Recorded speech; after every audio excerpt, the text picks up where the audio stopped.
Studio में मौजूद हैं एक्सपर्ट कॉर्पोरेट अफेयर्स और advocate supreme court of Pakistan Sajjad Rizvi मौजूद हैं। सज्जाद रिजवी साहब, डॉक्टर साहब को आपने सुना, नदीम कुरैशी साहब की गुफ्तगू सुनी है, और ये जो सारे पॉजिटिव साइंस हमारी इकॉनमी में इस वक्त नज़र आ रहे हैं और बहुत बुलिश हैं तमाम के तमाम इंडिकेटर्स जो हैं, आपका क्या तज्जिया बनता है सारी सूरत हाल पर? जी, थैंक यू वेरी मच, आपने प्रोग्राम पर बुलाया। मैं इसके अंदर बड़ा एक सिंपल ये बात करना चाहूँगा कि हमारी करंट गवर्नमेंट की सबसे बड़ी एक विन जो थी वो थी कोविड को से हमारी नेशन को बचाना। आप इंटरनेशनली देखें तो बहुत कंट्रीज़ ने सफ़र करा। पाकिस्तान ने स्मार्ट लॉकडाउन जल्दी इम्प्लीमेंट करके और इस कौम ने इमरान खान का साथ दे के बहुत बड़े डिज़ास्टर से अपने आप को बचाया। अब उसकी वजह से हम एक पॉजिटिव मूवमेंट की तरफ हैं, जिसका आपको स्टॉक मार्केट रोजाना इंडिकेटर दिखा रही है कि आप रोजाना देखें वो किस तरह अपने हदफ को क्रॉस करे जा रही है, पुराने लेवल्स की तरफ जा रही है जो कि प्री कोविड जमाने का था 2019 ऑनवर्ड्स। तो इमेजिन करें कि कंट्री कितना पॉजिटिव इंडिकेटर्स की तरफ जा रही है। ऑल्दो नेक्स्ट स्टेप में जो तहरीन साहब हैं उनकी तरफ ये जरूर अब चैलेंज है कि जो zero rated sectors already enjoy कर रहे हैं, जो पाकिस्तान को और एक आम तबके वाले बंदे को पैसे और उसकी लाइवलीहुड को बेहतर कर रहे हैं, तो नेक्स्ट स्टेप ये होना चाहिए जो अंडर रेटेड सेक्टर्स हैं काइंडली उनकी तरफ फोकस किया जाए, जिसमें मेरी गुजारिश ये होगी कि ओवरसीज पाकिस्तानीज को एक इंडस्ट्री का स्टेटस दिया जाए। वो आपको 14-15 बिलियन डॉलर्स भेजते हैं, हर साल भेजते हैं। They are a big supporter of Pakistani economy. हलाल फूड, इंजीनियरिंग सेक्टर को देख लें, आप ये देखें कि जर्मनी जैसी कंट्री इंजीनियरिंग के ऊपर बनी है। पाकिस्तानीज बहुत ही ब्रिलियंट कौम है और वो बहुत आगे जा सकती है, सिर्फ हुकूमत की अब इन पॉजिटिव एक्शंस की वजह से एक नया चैप्टर पाकिस्तान के लिए खुलना शुरू हो। देखिए जी, इसके अंदर तो मैं ये बात इसको एक मैक्रो पर्सपेक्टिव से डिस्कस करते हैं। उसके अंदर आप देखें कि पाकिस्तान एक राइट नाउ एक इंटरनेशनल कम्युनिटी का हिस्सा है। उस इंटरनेशनल कम्युनिटी में जो ये पल्सर्स हैं, ये सारी जो वीट है, ये सारी जो एग्रीकल्चरल प्रोड्यूस है, उसकी एक प्राइसेस डिटरमिन्ड है। तो वो जब उसका इम्पैक्ट पाकिस्तानी सोसाइटी और पाकिस्तानी इकोनॉमी के ऊपर आना शुरू होता है, तो उससे फ़ायदा हर पाकिस्तानी को हर लेवल के ऊपर होता है। बिकॉज देखें, आप एक इंटरेस्टिंग बात जो बड़ा इग्नोर की जाती है जब हम एक होलिस्टिक किस्म की कॉन्वर्सेशन करने की कोशिश करते हैं, तो उसमें एक पाकिस्तान एक ग्लोबल विलेज का हिस्सा है।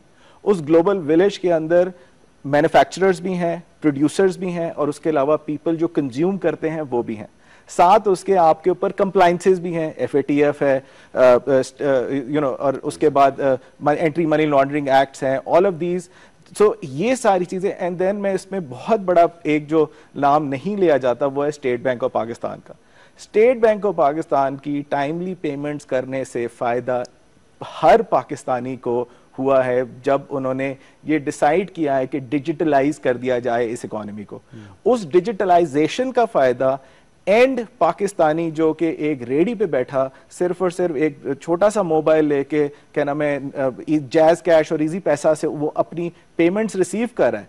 तो ये जो ईज ऑफ डूइंग बिजनेस है एज एन इकोनॉमी, तो होलिस्टिक अपलिफ्टिंग है इकोनॉमी का। मैं क्योंकि FPR का 6, 7, 8 years लीगल एडवाइजर रहा हूँ and I fought numerous cases on behalf of FPR की प्रॉब्लम एक तो वो अंडरस्टाफ्ड है, जिसकी वजह से जब एक टैक्स पेयर उसके पास आता है तो बेसिकली वो उस टैक्स पेयर को बहुत उसकी एबिलिटीज को बहुत टैक्स इसलिए कर देता है क्योंकि बिकॉज वो कहता है कि आप सारी चीज़ें हमें प्रोवाइड करें, जो कि एक टैक्स पेयर जो कि ऑलरेडी मार्केट में बैठा अपनी अफेयर्स ऑफ लाइफ चला रहा है, वो बहुत ज़्यादा पेट्रिफाइड फील करता है कि नहीं ये क्या हो रहा है मेरे साथ।